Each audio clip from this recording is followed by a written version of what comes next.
नमस्कार दोस्तों। आज वैश्विक घटनाक्रम में जिनपिंग की यात्रा के बारे में तो सभी को पता है कि जिनपिंग पहुंचे हैं रूस में, लेकिन इसके साथ होने वाली वैश्विक हलचलों पर शायद ही किसी की नज़र जा पा रही है।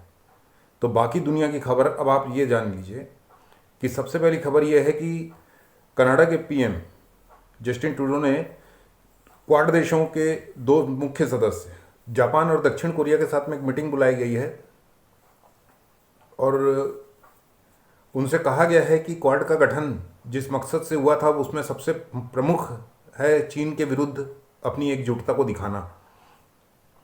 और चूंकि चीन अपनी मदद लेने के लिए रूस के पास गया हुआ है और रूस से की सहायता से बहुत ही जल्द वो जापान और ताइवान वगैरह पर हमला कर सकता है, तो इसके विरोध में क्वाड देशों को पहले से तैयार होना चाहिए, ये ट्रूडो का कहना है।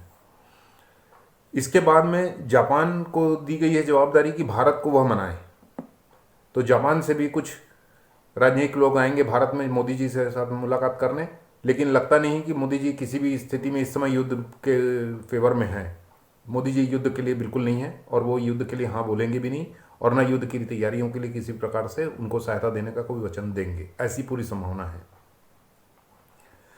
इसी वैश्विक घटनाक्रम में दूसरी घटना है फ्रांस की। फ्रांस के जो राष्ट्रपति हैं मैक्रोन, वो खुद अपने आप में परेशान हैं। अपने आप में ऐसे परेशान हैं कि देश में प्रदर्शनकारियों के ऊपर प्रतिबंध लगा रहे हैं कि अब आप लोग किसी भी प्रकार के प्रदर्शन करते हैं तो वह अवैध माने जाएंगे और आपके ऊपर एक आपराधिक धाराओं के तहत आपके ऊपर कार्रवाई की जाएगी। उसके विरोध में भी पब्लिक और ज़्यादा मात्रा में सड़कों पर उतर के आ गई है और फ्रांस जल रहा है।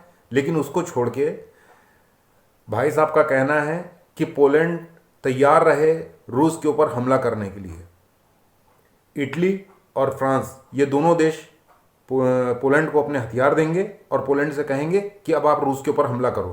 क्यों? क्योंकि यूक्रेन पीछे हो रहा है। अब आप ये बताइए कि जब सारे विश्व के मीडिया, सारे अखबार, अमेरिकन की सारी मीडिया, भारत की मीडिया सभी चिल्ला रहे हैं कि रूस पीछे हट रहा है, तो भैया पोलैंड को पीछे आगे बढ़ाने की क्या जरूरत हो रही है आपको? कारण यह है कि यूक्रेन बहुत बुरी तरीके से ध्वस्त हो चुका है। वहाँ चाहे वो अमेरिकन सेना हो, चाहे वो फ्रांस की सेना हो, चाहे वहाँ पर पे इटली की सेना हो, चाहे वहाँ नाटो की सेना पहुंची हो, सबकी वहाँ पर पे कब्रें बन गई हैं। एक कब्र का दृश्य आया है जिसमें आप कब्रों को गिन नहीं सकेंगे कि वहाँ पे कितने झंडे लगा करके कब्रों को रखा गया है। जो हाल ही में घटना घटी थी जिसने बताया था कि एक दिन में 10,000 से ज़्यादा जो मरे हैं, ये वहीं की घटना का क्रम का था।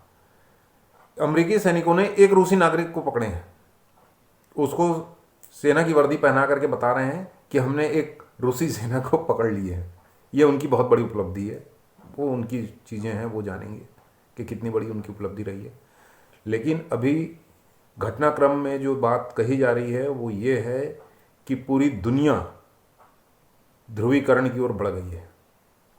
तीसरे महायुद्ध की तैयारियां हो चुकी हैं। शंखनाद फूंकने वाला है। किसी भी समय कहा जा सकता है कि युद्ध हो गया। आज 20 मार्च है। 20 मार्च आज से 20 साल पहले का देख लीजिए, जब आधी रात के समय बगदाद के ऊपर अमेरिका ने धुआंधार बमबारी मार दिया था। सोते हुए लोगों के ऊपर पे बम बरसा दिया था अमेरिका ने। क्या वो अपराध नहीं था?